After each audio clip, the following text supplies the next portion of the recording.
और यहाँ पर उपस्थित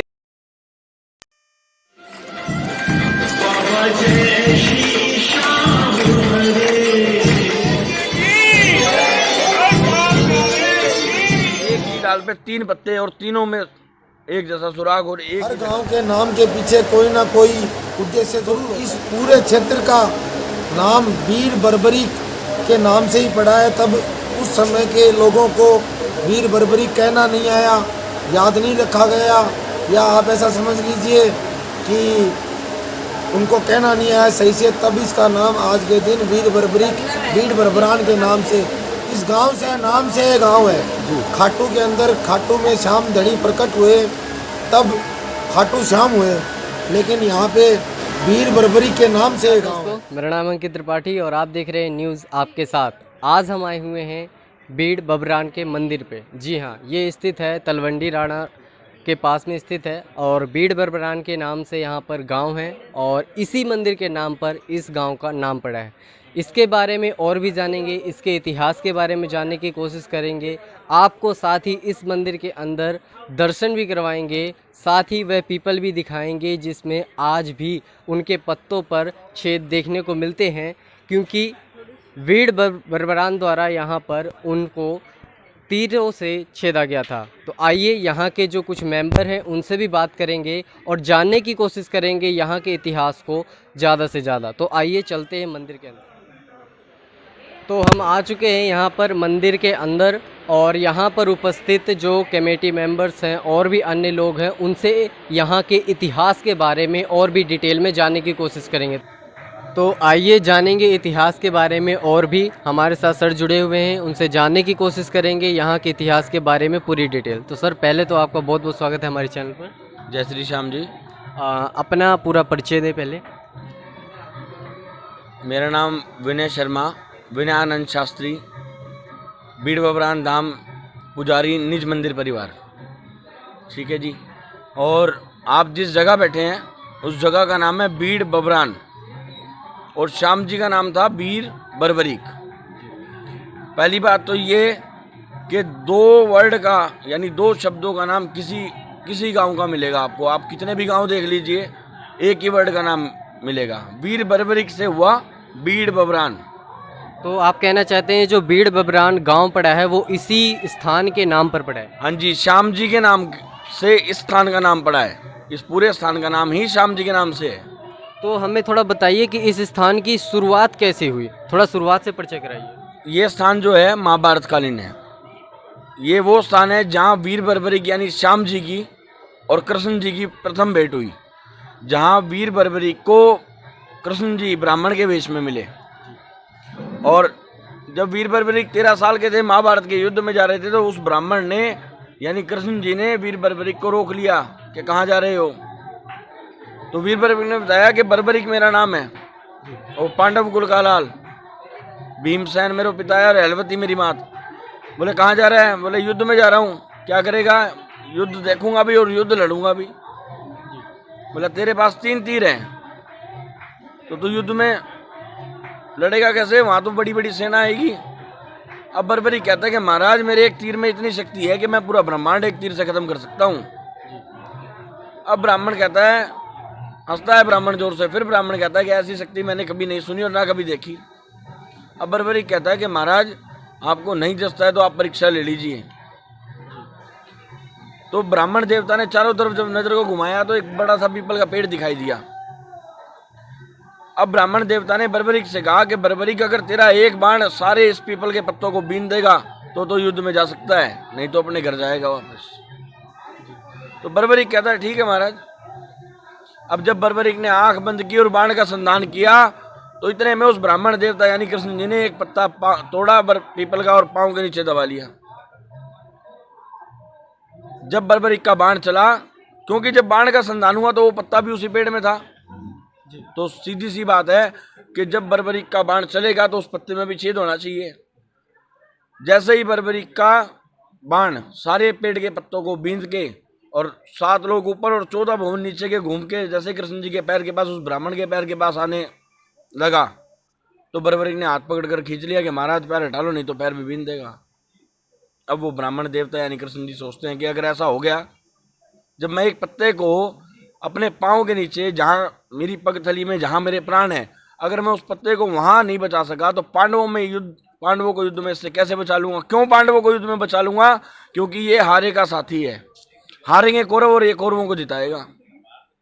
ऐसा क्यों था कि जो हारेगा सिर्फ उसी को जिताएंगे, इसका क्या कारण था? इसलिए था कि जब भगवान शंकर से बर्बरीक ने 3 बाण लिए, क्योंकि धनुष बर्बरीक को अग्निदेव ने दिया, और 3 बाण जो भगवान शंकर से लिए, वो 3 बाण देते समय भगवान शंकर ने उससे वरदान मांग लिया था, वचन मांग लिया था कि बर्बरीक ये जब भी उठेंगे हार के पक्ष में उठेंगे। यहाँ पर कुछ कथाओं में ये भी सुनने को मिलता है कि जो बर्बरीक की माता जी थी, उन्होंने वचन दिया था कि मैं जब भी लड़ूंगा, दुर्लभ व्यक्ति होगा उसी की साइड से लड़ूंगा। उन्होंने अपनी माँ को वचन दिया था, उनकी माँ ने उनसे वचन लिया था, लेकिन वचन ये लिया था कि तेरे दर पे कोई भी भिक्षुक आता है तो वो खाली नहीं जाना चाहिए, चाहे वो तेरे प्राण भी मांग ले। लेकिन हार के पक्ष में लड़ने का वचन तो बर्बरीक ने भगवान शंकर को ही दिया था, क्योंकि भगवान शंकर ने वो जो 3 तीर दिग्विजयी थे, वो जब भी बर्बरीक को दिए थे कि जब ये पहले वचन ले लिया था कि तू हार के पक्ष में लड़ेगा हमेशा। जी, तो उन्होंने वचन लिया था, तो उन्होंने कैसे ये दिखाया था कि उनके तीरों में कितना जोर है? या फिर मैंने अभी बताया कि इस पीपल के पत्तों को बीन दिया। पीपल के पेड़ में आज भी वो खासियत है कि जब भी इसका पत्ता आएगा साबुत, आने के बाद इसके पत्तों में छेद हो जाएगा। छेद होता है 3 तरीके से, गोल, तिकोना और जाली वाला। अगर एक बार में गोल छेद हो रहा है तो सभी पत्तों में आपको गोल ही छेद मिलेगा, किसी में जाली वाला या तिकोना नहीं मिलेगा। और जाली वाला हो रहा है तो जाली वाला ही मिलेगा। फिर दूसरी खासियत इस पेड़ के पत्तों की, अगर शुद्धताई से, यानी हमारे झूठे हाथ ना लगे या हम साफ सुथरे ना हों तो उन पत्तों को ना छुएं। जो पत्ते टूट जाते हैं इस पेड़ के, जब उनको हम संभाल के रखते हैं तो इसके पत्ते रबड़ की तरह हो जाते हैं। जी, किसी भी आम पेड़ का अगर आप पत्ता लोगे, नॉर्मल पेड़ का पत्ता लोगे तो वो सूखेगा, भुर जाएगा, मिट्टी की तरह हो जाएगा। लेकिन इस पेड़ का पत्ता ऐसा नहीं होता। इस पेड़ का पत्ता रबड़ की तरह हो जाता है। मेरे पास यहाँ कोई 20 साल पुराने पत्ते हैं, कोई 25 साल पुराने पत्ते हैं, कोई 30 साल पुराने पत्ते भी हैं, कोई 40 साल पुराने पत्ते भी हैं। तो आप ये भी बताइए कि आप बता रहे थे कि कृष्ण जी ने अपने पैरों के नीचे पत्ता दबा लिए थे, उसके आगे की कथा क्या है? उसके आगे जब देखा भगवान ने कि वो तीर पैरों के पास आया, और जब भगवान ने बर्बरीक ने उस ब्राह्मण का पैर हाथ पकड़ के खींच लिया कि महाराज पैर हटा लो नहीं तो पैर भी बीन देगा, तो देखा तो कृष्ण जी ने उस पत्ते में भी छेद था। जी। उसके बाद कृष्ण जी ने कहा कि बर्बरीक से मांग, क्या मांगता है? अब बर्बरीक कहते हैं कि आप मेरे को दे क्या सकते हो? अब कृष्ण जी सोचते हैं कि मैं 3 लोग का मालिक होकर के मुझसे ये बर्बरीक, ये छोटा सा बच्चा ये कह रहा है कि आप मुझे दे क्या सकते हो? अब बर्बरीक बताता है कि अजर अमर वीर को 3 चीज़ों की जरूरत है। अजर अमर तो मेरे नाना बासुकी नाग ने मेरे को कर दिया, और दिग्विजय का वरदान भगवान शंकर ने मेरे को दे दिया, अजय पराजय का वरदान मेरी माँ ने मेरे को दे दिया, और बलियों में बलवान मेरे पिता भीमसेन की वजह से मैं हुई। तो वीर को तो इसके अलावा किसी और चीज़ की जरूरत है ही नहीं। अब कृष्ण जी कहते हैं कि मांग, फिर भी क्या मांगता है? तो बर्बरीक कहता है ये श्याम रूप दे दो मुझको, ये रूप मेरे मन भाया है, तुम जैसा मर्जी रूप धरो हुआ जब तुम्हारी माया है। ये सांवला रूप बर्बरीक ने यही भगवान से ले लिया। मंगशिर शुद्ध एकादशी के दिन भगवान ने यहाँ कृष्ण जी से उनका सांवला रूप ले लिया। लोग पूजा करते हैं सांवले रूप की, नहीं पता कि क्यों सांवला रूप है। एकादशी की रात जगाई जाती है बाबा की, वो यहाँ की वजह से जगाई जाती है, क्योंकि मंगशिर शुद्ध एकादशी को परीक्षा होने के बाद बर्बरीक ने ब्राह्मण से कहा कि ब्राह्मण देवता आप साधारण ब्राह्मण नहीं हैं, क्योंकि साधारण ब्राह्मण मेरी परीक्षा नहीं ले सकता, आप अपना असली रूप दिखाइए। तब भगवान कृष्ण ने, यानी उस ब्राह्मण ने अपना विराट रूप दिखाया, जिसकी वजह से बर्बरीक सारी रात नहीं सोया, भजन कीर्तन में लगा रहा। उसी वजह से बाबा के पट आज भी एकादशी को नहीं लगते हैं। एकादशी को आज भी कीर्तन रहते हैं। कहीं भी आप शक्तिपीठ पे, श्याम जी के किसी भी मंदिर में जाइए तो वहाँ एकादशी का कीर्तन आपको मिलेगा। जी, वो इसी वजह से होता है, यहाँ की वजह से बाबा की एकादशी पूजी जाती है। जी, तो ये जो शीश उन्होंने अपना दिया था, इसकी क्या कथा है? जो शीश बर्बरीक ने दिया था, वो यहाँ वचन कर दिया था कि सुनो विधाता, मैं दे दूंगा अपने शीश का दान। और अगले दिन कुरुक्षेत्र के मैदान में कि एक हाथ सरकेश को, दूजे पकड़ी कटार, और श्री कृष्ण के हाथ में दीनाधर से शीश उतार। इस तरह से उस 13 साल के बच्चे ने अपना शीश का दान कर दिया। क्यों कर दिया? कि कृष्ण जी को पता था कि अगर बर्बरीक युद्ध में लड़ेगा तो हारेंगे कौरव, तो ये कौरवों को जिताएगा। और फिर मेरी प्रतिज्ञा झूठी होगी कि जिस दल में मैं खड़ा हूं वहां कभी हार नहीं हो सकती। दूसरी बात, अधर्म की धर्म पे विजय हो जाएगी।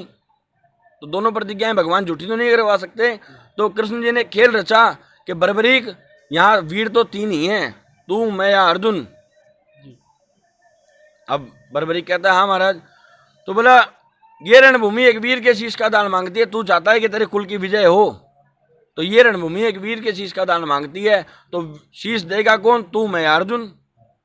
अगर मैं शीश का दान दे दूंगा तो सारथी कौन बनेगा, और अर्जुन शीश का दान कर देगा तो युद्ध कौन लड़ेगा। तो बर्बरीक कहता है उछल कूद कर आ गया हेलवती का लाल कि सुनो विधाता, मैं दे दूंगा अपने शीश का दान। एक हाथ सिर केश को और दूजे पकड़ी कटार, और श्री कृष्ण के हाथ में दीना धर से शीश उतार। इस तरह से बर्बरीक ने अपना शीश का दान कर दिया। अब कृष्ण जी ने पूछा कि तुम्हारी कोई इच्छा, तो बोला महाराज सिर्फ मैं युद्ध देखना चाहता हूँ। अब कृष्ण जी ने रणभूमि के बीच में एक खंभ बनवाया, उस खंभ पे उस शीश को रखवा दिया। उस शीश को रखवाया तो आखिरी में उस शीश को युद्ध का निर्णायक घोषित कर दिया कि तुम इस युद्ध के निर्णायक हो, तुम इस युद्ध के जज बनोगे। क्योंकि कृष्ण जी को पता था कि पांडव बाद में लड़ेंगे। उसके बाद जब युद्ध खत्म होने के बाद तो कृष्ण जी ने बर्बरीक से पूछा पांडवों को ले जाकर, जब पांडव आपस में लड़ने लगे कि युद्ध मैंने जीता मैंने जीता, तो कृष्ण जी कहते हैं कि तुम्हारे कुल का लाडला ही फैसला करेगा युद्ध किसने जीता। तो साथ ही हमें ये भी बताइए कि जो इस धाम पर यहाँ पर ये जो कुआं है, इस कुएं का क्या यहाँ पर रोल है? हम पे सबसे बड़ी बात यह है, जो शीश आप लोगों ने दर्शन किए वो शीश आज से 49 साल पहले 11/3/1973 फागुन सुदी सप्तमी, जो कल का दिन है,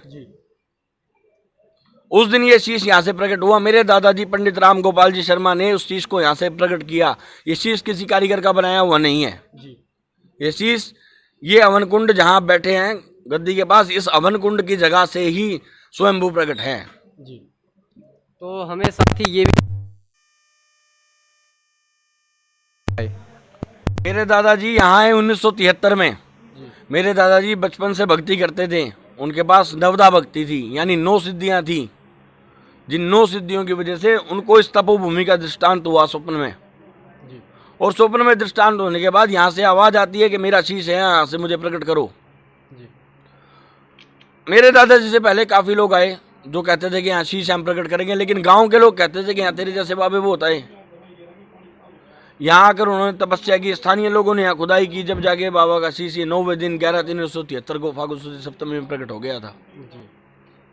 तो आपने सुना यहाँ पर ये शीश इस प्रकार प्रकट हुआ था, और ये थी यहाँ की कथा जो सर के द्वारा हमें बताई गई। और साथ ही हम आपको यहाँ के मंदिर के भी दर्शन करवाएंगे और वो पीपल का पेड़ भी दिखाएंगे जिसमें आज भी पत्तों में छिद्र पाए जाते हैं, तथा यहाँ आज भी वो कुआं भी स्थित है जो पहले था। और आप साथ ही पीछे देख पा रहे होंगे यहाँ पर जो इनके दादाजी आए थे उनकी समाधि बनवाई गई है, पदन जो कि इनके पदक चरणुका है वो भी रखे गए हैं। साथ ही यहाँ पर ये देखिए हवन कुंड भी स्थित है।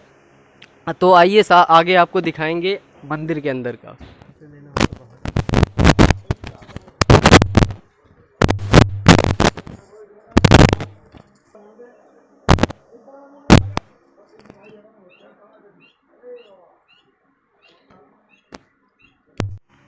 ये जैसे मैंने बताया था कि इस पेड़ के कोई 20 साल पुराने पत्ते हैं, कोई 30 साल पुराने पत्ते हैं। मैं जब से पैदा हुआ हूँ मैं इस पत्ते को देख रहा हूँ, ये पत्ता आज भी ऐसे कैसा है। कोई कह सकता है कि इस पत्ते को ये 20 से 25 साल 30 साल पुराना पत्ता है? ये 20 से 25 साल पुराना पत्ता है। इस पेड़ के पत्तों की जो खासियत है कि हम लोग तोड़ते नहीं हैं। ये जैसे अपने आप टूट के गिर गया तो इसको रख दिया ऐसे। ये पत्ता देखिए,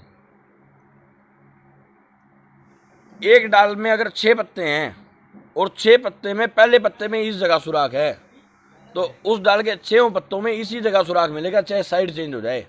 इस पत्ते में यहाँ सुराख है, उस पत्ते में भी यहीं सुराख है, बस जगह चेंज है, इधर की बजाय इधर है। हम लोग कहते हैं श्याम जी को 3 बाणधारी। ऐसा इस पेड़ को काफ़ी सालों में एक बार होता है कि एक ही डाल पे 3 पत्ते और तीनों में एक जैसा सुराख, और एक ही जगह एक ही डाली के 3 पत्ते। जैसे बेलपत्र के 3 पत्ते एक डाल पे बहुत कम मिलते हैं, उसी तरह इस पेड़ पे भी है। ये पत्ता भी 25 से 30 साल पुराना है।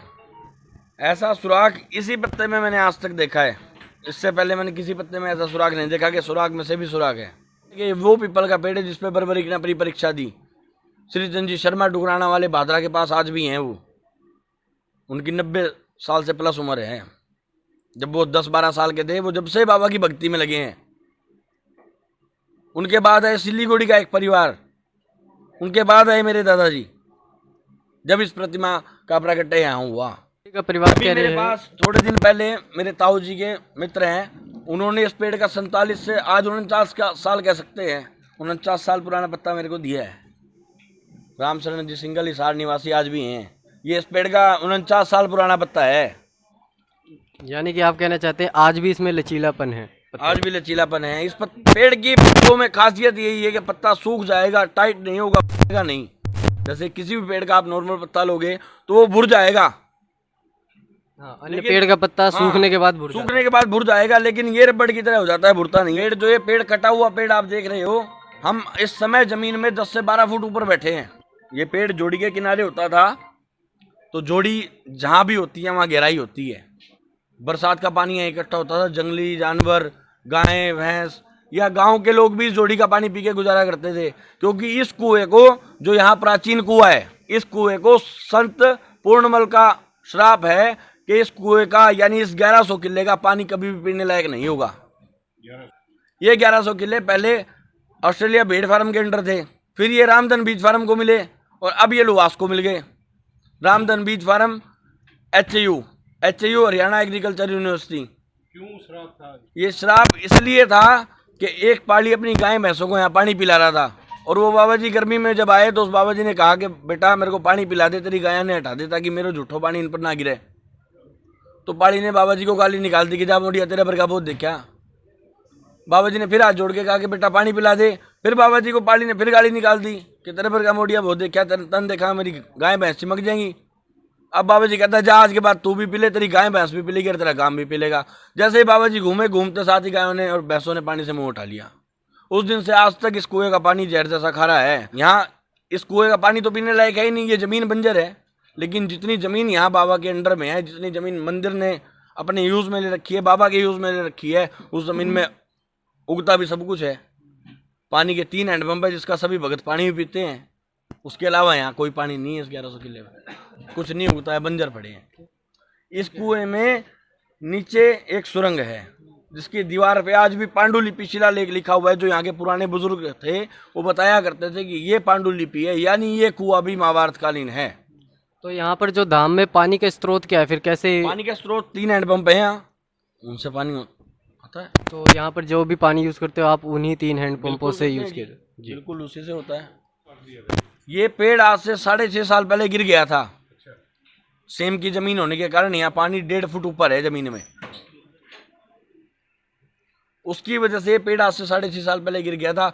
एक पेड़ गिरने के 2 महीने तक हरा रह जाएगा, 3 महीने तक हरा जाएगा। ये 1.5 से 2.25 साल तक हरा रहा गिरने के बाद भी। अब जो इसकी फूट है यानी इसी की डाली है, उसको सीधा करके खड़ा किया है। आज हम मौजूद है यहाँ पर वीर बर्बरान के यहाँ पर धाम पर, जिन्हें वीर बर्बरिक के नाम से भी जाना जाता है। आपको बता दें कि वीर बर्बरिक बीड़ बर्बरान के नाम पर यहाँ पर गांव भी पड़ा है, इसी धाम के नाम पर है। और साथ ही हमने यहाँ के जो धाम पर मौजूद थे, यहाँ पर जो लोग थे, उनसे हमने ज़्यादा से ज़्यादा यहाँ के इतिहास को जानने के बारे में कोशिश की और तथा ये भी जाना कि उनके विचार क्या है इस धाम में। यहाँ पर बहुत सारे ऐसे लोग थे जिन्होंने बताया कि बचपन से ही इस धाम के साथ जुड़े हुए हैं तथा बहुत सी कथाएं भी सुनी हमने यहाँ पर। और यहाँ पर एक पीपल का पेड़ भी मौजूद है जिसके पत्तों में छेद आज भी पाए जाते हैं।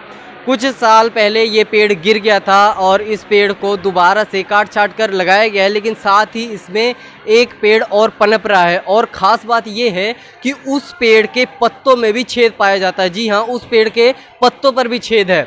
और यहाँ हमने आपको हमारी चैनल के माध्यम से आपने इस धाम के दर्शन किए, हमने यहाँ पर घूमा है, हमें बहुत ही आनंद आया। आप भी यहाँ आकर के देखिए, बहुत ही बढ़िया धाम है, शांति मिलेगी आपको यहाँ पर आकर के। साथ ही जो यहाँ पर तपस्या करने के लिए आए थे, उनके जो कुल वंशज थे, उनके वंशज से भी बात की। उन्होंने 25 साल पुराने, 10 साल पुराने कई सारे हमें छिद्र वाले पत्ते भी दिखाए तथा उन्होंने बताया कि पत्तों में छिद्र 3 प्रकार के हैं, त्रिकोना या फिर झिल्लीदार और एक गोल।